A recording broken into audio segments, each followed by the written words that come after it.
And it got 10 o'clock. So, good morning, members of the MAG Transportation Review Committee. This meeting is now called to order at 10 a.m. and we will now begin the meeting with a roll call of all members. Good morning, Mr. Vice Chair. Thank you. I will begin roll call alphabetical by member agency. Ted Wolf, Apache Junction.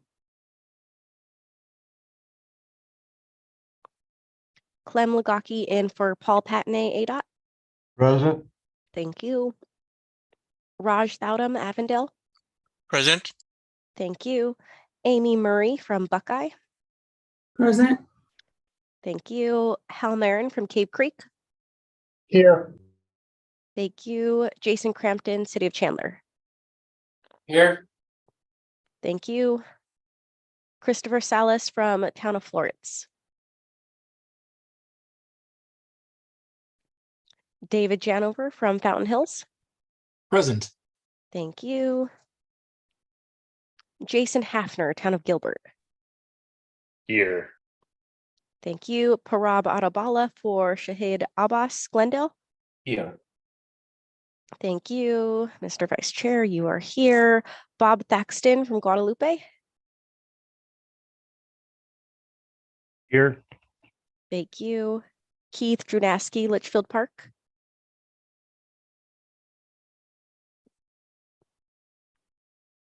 Keith Brown, City of Maricopa. Here. Thank you. Steve Wilcox from McDOT. Present. Thank you. RJ Zeter, Mr. Chair, are you here? Looks like he's not here just yet. Just so y'all know, Chair Zeter said he's running from a council meeting, so he might be a few minutes late today. That's why we have our Vice Chair Bridges stepping in. Moving on, Shar Johnson from Paradise Valley.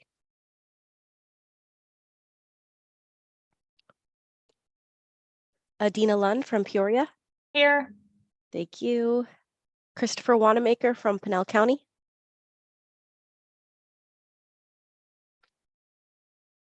Heather Wilkie as proxy for Mohammed Youssef, Queen Creek.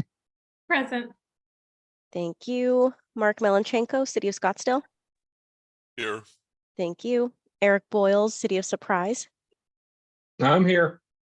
Thank you. Shelley Seiler, City of Tempe. Here. Thank you. Randy Babchuk, Town of Tolleson.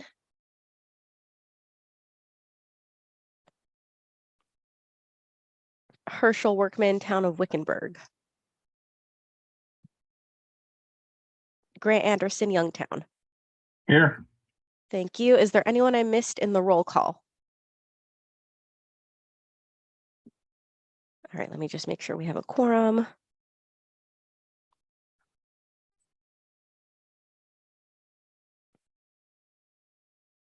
All right, with 18 members here, our quorum is 14, so we do have a quorum. We can go ahead and proceed, Mr. Vice Chair. Great, thank you, Steph. So our next item is a call to the audience. MAG provides the opportunity for the public to comment on items that fall under MAG's jurisdiction that are not on the agenda or that are on the agenda for discussion and not for action. Members of the public are invited to submit written comments via the MAG website. Any comments received 2 hours prior to the meeting have been shared with committee members in advance of the meeting and will be included in the meeting minutes. Steph, do we have any, or have we received any online written comments or call to the audience? Thank you, Mr. Vice Chair. We did receive one public comment, and that was provided to members ahead of time via email, and it will also be included in the meeting minutes. Great, thank you. Okay, so moving on to the next item, Transportation Policy and Planning Director's Report. So our next item is for an update. Tim Stroh will be providing the report. Tim? Thank you, Vice Chair Bridges. Good morning, members of the Transportation Review Committee. Hope everybody's doing well. We have one new member to welcome to the committee today, Brett Hodney, Public Works Director representing the City of Buckeye. He will be now sitting on the committee, so welcome, Brett. Today I have a pretty light agenda of updates, but I do want to touch on, we've made some changes here at MAG regarding staff, moving staff around. So I want to bring the committee up to speed so you know who to direct questions to in the future. Exciting news. John Bolin has been promoted to Chief Transportation Officer. So John will now be overseeing both transportation divisions. And with his move, well, actually, also Audrey Kester Thomas was promoted to Chief of Staff, which is pretty exciting. She'll be overseeing 3 divisions now: the Environmental Division, Communications, and Administration. So as you can imagine, with those, with John and Audrey getting these promotions, we're going to have to fill in some of those positions. And we're lucky enough that Ted Brown, who will be presenting later today, Ted is the program manager for the performance program here at MAG. He will be, he was selected to run the performance program and the planning program. So Audrey's old team. So that includes active transportation, transit, and all the long range planning as well. So he'll be getting up to speed on that program here in the near future. So feel free to reach out to Ted or myself if you have any questions on that. Also, at the end of this meeting today, we're going to be sending out a memo to the Transportation Review Committee, to Management Committee, and to the intergovs, letting you know that we are soliciting for a vice chair position. So as many of you know, that at the end of this fiscal year, Chair Zeter's position will expire and Mr. Bridges will move up to the chair position. So these are 2-year appointments, so it's a 4-year total commitment. As you know, we strive for geographic balance here in the Valley as far as filling the vice chair and chair positions. So currently we have East Valley in the chair position, West Valley in the vice chair. So now it'll rotate to the central cities, which includes the city of Phoenix and Maricopa County typically. So just wanted to put that out there. Feel free. Like I said, the memo will come out later today. Applications will be sent to me and addressed to Mayor Gallego. They need to come from your city manager or supervisor. They will be due Wednesday, October 25th. Like I said, feel free to reach out to me with any questions, and please anticipate seeing that memo later today. Mr. Vice Chair, that completes my report. Great, thank you, Tim. Moving on, our next item is approval of the consent agenda. Items 4A through 4B are on the consent agenda. Does any member of the committee have questions or request a presentation of any of these items? Not hearing any. Is there a motion to approve consent items 4A through 4B? Mr. Chair, this is Jason Hafner with the town of Gilbert. So moved. Anderson, second. All right, so there's a motion to approve from Mr. Hafner, second Mr. Anderson. Now we will have those participating in the meeting online to take part in the voice vote by turning on their cameras and unmuting their audio. We need to see the faces of everyone to participate in the voice vote. This is to speed up the voting process. For those who cannot or do not want to turn on their cameras, staff will conduct a roll call vote. Staff will only call those virtual participants who did not turn on their camera. So members, please leave on your cameras until after the roll call vote so that staff can count the people's names whose cameras are not on. And I have a voice vote of those online. Those in favor say aye. Aye. Those opposed say nay. Staff, can you take a roll call of the members participating virtually who did not turn on their cameras, please? Yes, we have Bob Thaxton. Aye. Thank you. Parab Adabala. Aye. Thank you. Amy Murray. Aye. Thank you. Shar Johnson. Aye. Thank you. And I think that is everyone. Thanks, Mr. Vice Chair. The motion passes. All right, thank you. So our next item, agenda item number 5, will be presented by MAG Transportation Analyst Steph Stearns. This item is on the agenda for recommendation of approval. All right, Mr. Vice Chair, thank you. May I please have the next slide? And then one more, please. Thank you. So I'm here to present this item for action today. Next slide, please. Oh, sorry, go back. Thank you. So at a high level today, what we are going to touch on are the federal requirements, followed by an overview of what an urban area and a designated recipient is, and then conclude with today's action, which again is for the designated recipient assignment for the Phoenix West Goodyear Avondale urban area. Next slide, please. So starting with those federal requirements, MAG as both a metropolitan planning organization, MPO, and a transportation management area or TMA. We fill both of these roles, and this means that MAG has a stronger role in setting priorities for implementing projects within our region. Next slide, please. And then just note that while the governor makes the request for the appointment of a designated recipient, the MAG Regional Council has historically made the request to the governor's office regarding this assignment. So that's why we are here today, bringing this item through the committee process. Next slide, please. So getting into what a designated recipient or a DR is, that is an eligible public entity with the legal authority to apply for, receive, and dispense federal funds. The DR very much acts in an administrative role, making sure that all the I's are dotted, the T's are crossed, that we're fulfilling all of our requirements when submitting grants to the FTA. And the City of Phoenix has been fulfilling the role of designated recipient for part of our region since 1975. Next slide, please. Some more responsibilities of what the designated recipient does. And a lot of this work that goes into being a designated recipient is really invisible. We don't really see it on the day-to-day, especially when it's done well. And we're fortunate to have City of Phoenix as our partner here acting as a designated recipient. And just a selection of the responsibilities are shown here on the screen. This includes grant administration, which is actually doing the paperwork, submitting the grant to FTA triennial reviews. Every 3 years, FTA will come in, open up the books, and they'll focus on some area. It's different every year. No one really knows what to expect. Finally, subrecipient oversight. This includes many of our member agencies here, as well as private nonprofits throughout the Valley that provide specialized transportation services to seniors and individuals with disabilities. And then on top of that, the designated recipient ensures compliance with all federal requirements. Like I mentioned, the City of Phoenix, and specifically the City of Phoenix Public Transit Department, works to ensure that we are meeting all of our requirements from solicitation all the way through construction. And then an urban area overview. So shown here on the map, there are 3 urban areas in the MAG region.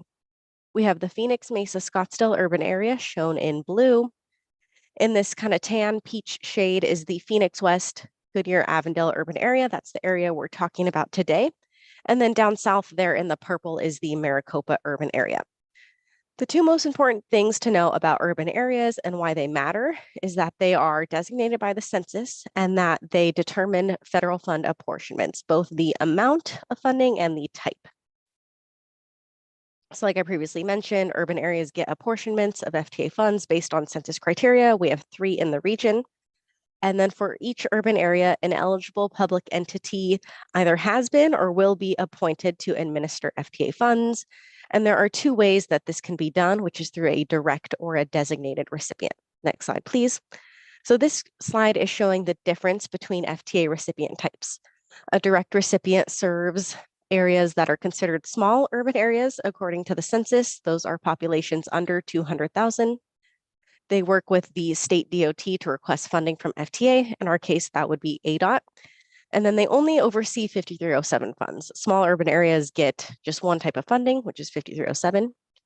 On the flip side, for a designated recipient, these are large urban areas above 200,000, which is what the Phoenix Mesa Scottsdale urban area is. And as of 2020 census, the Phoenix West Goodyear Avondale area is now a large recipient. That's why we're here talking about this.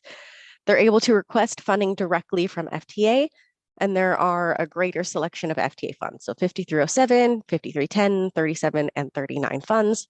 And then in either case, whether you are a direct or a designated recipient, you're responsible for grant administration, compliance, and oversight. Next slide, please. So why does it make sense for the City of Phoenix to assume this role? Like I mentioned, they have been serving as designated recipient for the Phoenix Mesa Scottsdale urban area since 1975 and already meet all of the federal requirements. By being able to work directly with FTA and not going through the state DOT or ADOT, this will allow for expedited grant delivery. Next slide, please. And as far as this item goes, next steps. We're here at TRC today. This item will ascend through the MAG committee process. And following regional council action next month, we will submit a letter to the governor's office, at which point the governor and her staff, I think we're actually even going to go through Director Toth to do this. That will get done at some point this fall. We can't really put a timeline on them, but we're hoping by the end of the year. And then just as a side note, there are other policy updates that are associated with these kinds of actions that we'll be working on and coming back to you and to all of our committees in the coming year that are going to impact our entire transportation portfolio, not just transit. So much more to come on the policy front of things. Next slide, please. Mr. Vice Chair and members of the TRC, that concludes my presentation. The action requested is on the screen, and I'm happy to take any questions. Thanks. Thank you, Steph. And I would have to say that personally, haven't gone through a triennial. Thank you, City of Phoenix, for doing this. It's fun. Not fun, right? Yeah, a lot of fun. So do any of the members have questions or comments? Hearing none, is there a motion for a recommendation of approval for agenda item number 5? Anderson, I so move. Approval. Thank you. Have a second? Keith Brown, I'll second. Thank you, Keith. So we have a motion from Mr. Anderson, second from Mr. Brown. Now we will have those participating in the meeting online take part in a voice vote by turning on their cameras and unmuting their audio. For those who cannot or do not want to turn on the camera, staff will conduct the roll call vote. So members, please leave your cameras on until after the roll call. So can I have a voice vote of those in the room and those online? All those in favor say aye. Aye. Aye. Any opposed say nay. Motion carries. Staff can, or I shouldn't say it doesn't carry yet. Staff, can you do a roll call vote of the members participating virtually who did not turn on their cameras? Of course, yes. I think we just have Grant Anderson, Bob Thaxton. My camera was on. Oh, I'm sorry. I must have missed you then, Grant. And then the only other person who I did not see pop up was Ted Wolf, Apache Junction. Aye. Thank you. All right, Mr. Vice Chair, the motion passes unanimously. Great, thank you, Steph. So moving on to agenda item number 6. Agenda item number 6 will be presented by MAG Transportation Performance and Planning Program Manager Ted Brown. This item is on the agenda for recommendation of approval. Ted, go ahead. Thank you, Vice Chair Bridges. Members of the Transportation Review Committee, it's a pleasure to be here today to talk to you about public transportation agency safety plans. Next slide, please. So I apologize for the wall of text on the slide. Sometimes you just have to get through some of the regs. To try and make a long story short, all recipients and subrecipients of Section 5307 funds need to have a PTASP or Public Transportation Agency Safety Plan that outlines the agency's safety management system. It also must include performance targets based on the criteria established under the National Public Transportation Safety Plan and establish a process for conducting annual reviews. So how does this apply to MAG? Well, the statute reads that we should coordinate to the maximum extent practicable with our PTASP eligible agencies on regional targets. Next slide, please. In our region, we have 3 PTASP eligible agencies. We have the City of Phoenix as the recipient, and then Valley Metro Rail and Valley Metro RPTA as subrecipients. You can see on the slide here, they each publish an individual agency safety plan. These plans contain a wealth of information about training, committees, responsibilities, documentation, record keeping, et cetera, et cetera. They also contain each agency's safety performance targets. Now, this is the core group that, along with MAG, formed the PTASP working group that was convened to develop and implement regional targets. Next slide, please. Speaking of those targets, we have 4 areas of performance and 7 total targets. For fatalities, injuries, and safety events, the targets are presented as a total number of each event type as well as the incidence of that event type per 100,000 vehicle revenue miles. The last category, system reliability, is presented as the mean time or distance between mechanical failures. The agencies must also report these targets by each service type, so we'll actually be presenting you 3 sets of targets. Now, in each report, the agencies are presenting these targets as a 3-year rolling average per the federal guidance. At our working group meetings, we've talked about the source and collection of data that supports these targets and discussed the development of the regional PTAF targets. To that end, we've developed targets by combining the targets from the individual agencies as appropriate. So totals were summed, highest rates were adopted, and the lowest mean time between failures was adopted. Now, before I switch over to the next slide, I just want to note that I've got an easy job of presenting the hard work of our eligible agencies. I'd like to thank Lars Jacoby from the City of Phoenix, Kenneth DeBow from Valley Metro Rail, and Frank Sawtile from Valley Metro RPTA for really doing the yeoman's work in gathering this data, getting it in a nice format, and driving these regional targets with me. Next slide, please. And here are those targets. As I mentioned, we have different targets by service type. So on the top, we have our bus targets. Below that, we have our demand response targets, which represents paratransit service. Finally, we have light rail and streetcar targets. Now, I recognize that having fractional targets can look a little funny, but unfortunately, that's the nature of a 3-year rolling average. Along those same lines, and trying to think a few years ahead, if we see growth in our transit ridership, I would anticipate seeing some of the numbered targets be missed. Obviously, that would just be a function of that growth and the 3-year average and not caused by any shortcomings in these plans. However, unlike many of our other federal performance targets, this one does include a consequence for missing a target in the form of a 0.75% set aside, less than 1%. Said another way, if you miss a target in the following year, you need to show how you are using 0.75% of your 5307 funding to address that missed target. MAG has already started doing some exploratory research on this topic should we reach that eventuality. A little background on these categories. Fatality is a death or suicide confirmed within 30 days of a reported event. It does not include deaths in or on transit property that are a result of illness or natural causes. Injury is any damage or harm to a person as a result of an event that requires immediate medical attention away from the scene.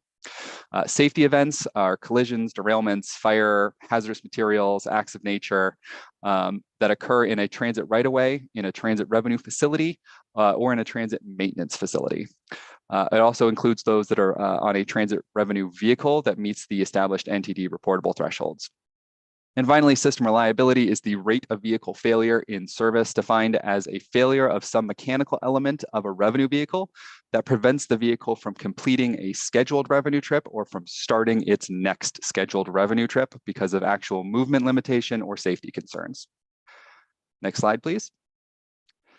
In addition to the targets themselves, I wanted to provide some context on some safety initiatives around transit, the first being safety events. So strictly speaking, the FTA asks that at a minimum, all safety events that meet an NTD major event threshold be reported. Those events require filling out what's called an SNS 40 form. That form needs to be filled out and then filed with NTD, which is the National Transit Database. This can include things like collisions, derailments, fires, electric shocks, power failures.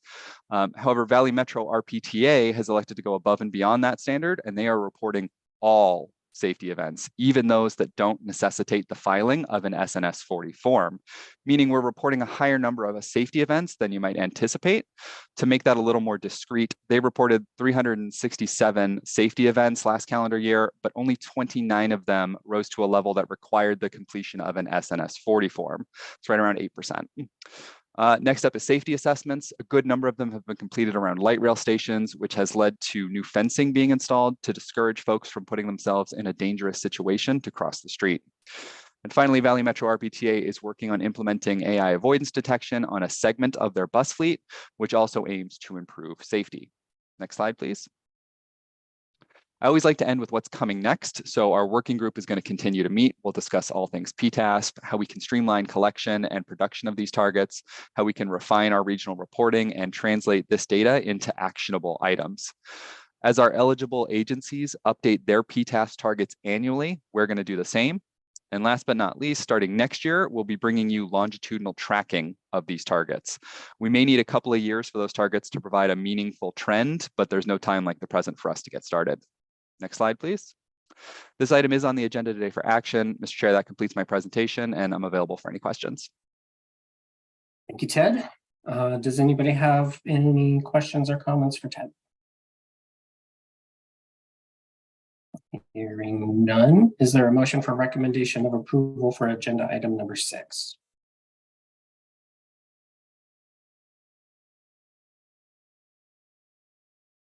Mr. Vice Chair, this is Jason Hafner with the town of Gilbert. So moved. Thank you, Jason. Do we have a second? Dave Janover from Fountain Hills. I second it. Thank you, Dave.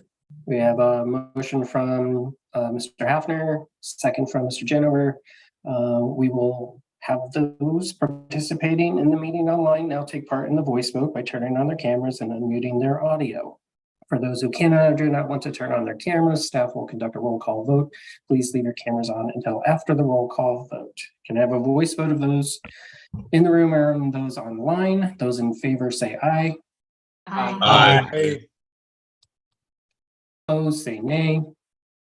Hearing none. Staff, can you please take a roll call of the members participating virtually who did not turn on their cameras? Thanks, Mr. Vice Chair. Just 2 people to call on. Amy Murray. Aye. Thank you. And Bob Thaxton. Aye. All right, Mr. Vice Chair, the motion passes unanimously. Excellent, thank you. Moving on to item 7. Item 7 will be presented by MAG Transportation Planner Mark Overton. This item is on the agenda for recommendation of approval. Take it away, Mark. I think I got it. Can you guys hear me? Yeah? Yes. Awesome. Okay. Good afternoon, Mr. Chair, members of the Transportation Review Committee. Thank you so much for being here and I hope everyone's doing well. Today, we're here to talk about a proposed change to the ALCP policies and procedures, which we hope will help the region as we wind down the end of the Proposition 400 program. Next slide, please. So here's a little breakdown of what we'll be getting into today. First, we'll frame the problem we're trying to solve by giving you a broad overview of the ALCP. We'll then talk about a little bit of the special quirks that come with federal funding and talk about the history of Phase 5 or the unfunded section. All that before we dive into the proposed change to the ALCP policies and procedures, which we're going to call federal fund advancement. Next slide, please. So as many of you know, the ALCP is the financial management tool of the arterial street component of the Proposition 400 program. It contains a list of projects set forth and defined in the 2003 Regional Transportation Plan and maintains the fiscal constraints of the program over the 20-year sales tax. To provide guidance and management and oversight of the ALCP, the ALCP policies and procedures were developed by the Transportation Review Policy Committee, These policies were initially approved in June of 2005 and were last updated in February of 2021 by the MAG Regional Council. Per the ALCP policies and procedures, projects and program funds can be advanced, deleted, deferred, exchanged, or substituted. Through the end of the fiscal year 2023, the ALCP has about 97 projects or project segments constructed and about 58 currently underway. Next slide, please. Regional funding for the ALCP is comprised of 3 revenue sources: the Regional Area Road Fund, or RARF, otherwise known as the half-cent sales tax, and federal highway formula funding in the form of Federal Surface Transportation Block Program and Federal Congestion Mitigation and Air Quality Improvement Program funds specifically designated for the MAG region. Next slide, please. That federal funding is distributed to the region on a use or lose basis. That is, if a project program to receive federal funds fails to obligate, the funds will be swept from the region and lost from the ALCP. Historically, due to a variety of factors, the ALCP has struggled with federal obligations and timelines. Because of that, we need to be conservative with programming as we wind down this iteration of the program to help minimize risks of the region. Next slide, please. The ALCP has undergone some changes over the years as a result of external factors. For example, back in 2009, as a result of the 2008 economic downturn, about 22 million of funds was moved out of the ALCP program in order to help balance it as the program was facing a deficit. That 22 million was moved into an unfunded year of the program beyond the scope of the 20-year life cycle. This unfunded amount was dubbed Phase 5 of the ALCP. Again, in 2012, once we got a full breadth of the effects of the 2008 economic downturn, an additional 174 million was moved out of the program and into that Phase 5. And then in 2021, we got some good news. We had a program surplus and we brought about 100 million back into the program. Next slide, please.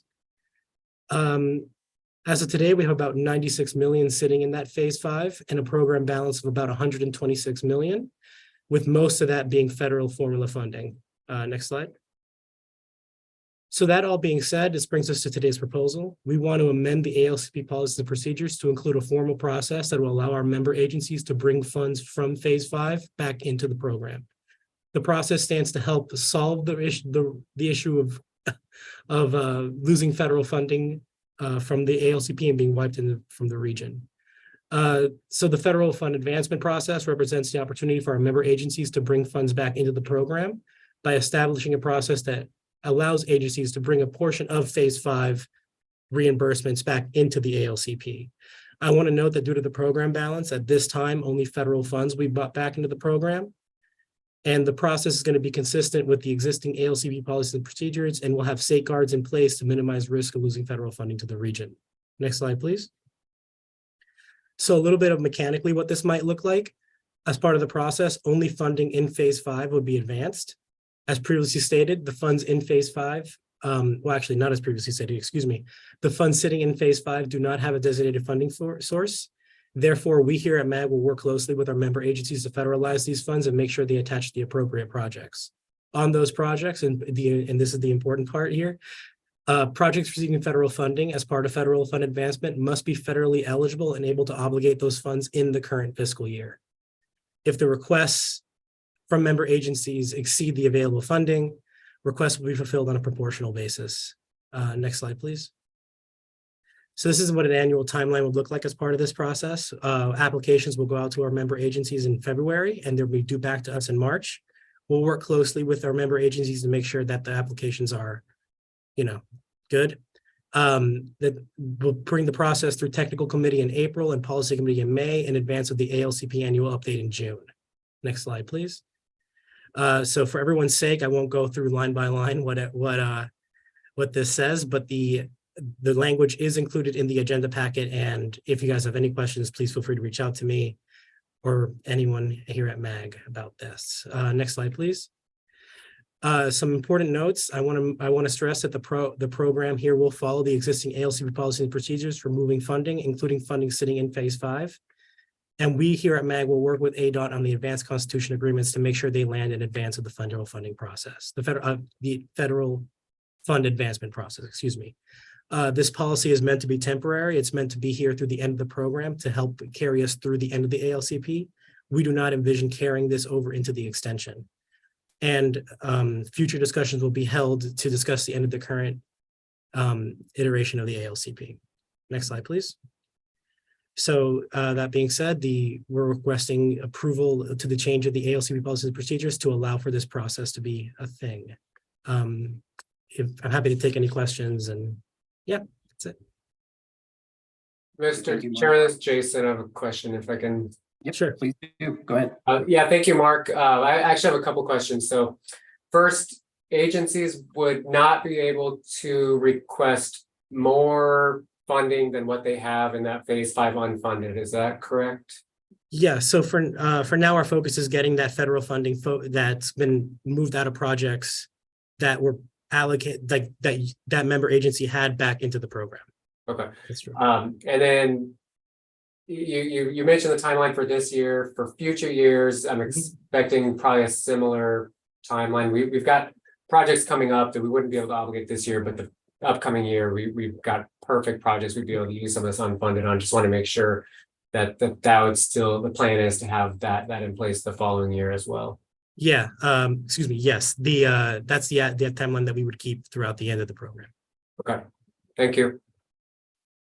All right, thank you, Jason. Jason Hafner, you have your hand up. Mr. Vice Chair, Mark, quick question on the timing as well. The May policy committee approval doesn't leave a lot of time for non-CA agencies to navigate through the ADOT process, which sometimes can be very time consuming between project initiation, signing IGAs, and then also getting those IGAs through council approval by the end of the fiscal year. So what is, I guess I'm not sure what my question is, more of a statement that if we're approving these in May, we can't really move forward with these initiation packets until these get approved by council. And that can sometimes take a couple of months. Generally, ADOT likes to see new project or changes in May. So how are we going to overcome some of those issues? Mr. Vice Chair, members of the committee, I'd actually like to kick that question to Patrick, who would know more about that process than I would. So. Yeah, thank you, Mark. Mr. Vice Chair, Mr. Hafner. A real concern, obviously, for the non-CA agencies, because we do recognize there will be paperwork that has to be completed. Given what we see in the process with the applications being due back to MAG in March, I think there's opportunity to work with ADOT staff to start the initiation process for amendments to those IGAs to get them queued up and started, such that we can get those moving while we're waiting for regional council to take formal action in May, with the hope that you would be able to hopefully queue that up with your council in June and get the projects obligated within the federal fiscal year. And we've not done this before, assuming successful approval of the policy amendment that we're taking through right now. I think 24 will be a test drive somewhat to see how this works. If we get feedback or we see things that may not work as well as we had anticipated, we'll certainly look to perhaps pivot if we need to. Sounds good. Thank you, Patrick. Thank you. I echo Jason's concern there, but yes, test drive. Let's see if we can adjust next cycle. Then we got to do what we got to do. Are there any other questions or comments? All right, hearing none. Is there a motion for recommendation of approval for agenda item number 7? Halmerin, Cave Creek, I so move. Thank you. We have a second? Adina Lund, Peoria, second. Thank you, Adina. We have a motion and a second, Mr. Maron and Mrs. Lund, for approval. So we will have a voice vote of those participating in the meeting online by turning on your cameras and unmuting your audio. For those who cannot or do not want to turn on their cameras, staff will conduct a roll call vote, and please leave your cameras on until after the roll call vote. We have a voice vote of those in the room or in those online. Those in favor say aye. Aye. Any opposed say nay. Hearing none. Steph, can you take a roll call of the members participating virtually who did not turn on their cameras? Yes, thank you, Mr. Vice Chair. Just 2 members to call on. Amy Murray. Aye. Thank you. And Bob Thaxted. Aye. Thank you. Mr. Chair, the motion passes unanimously. Thank you, Steph. Next item is agenda item number 8, member agency updates. Does anybody have any updates for the committee?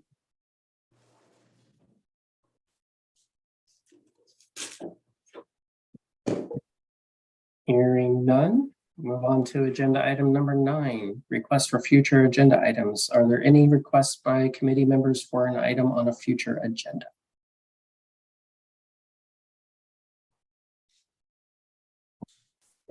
Okay, hearing none.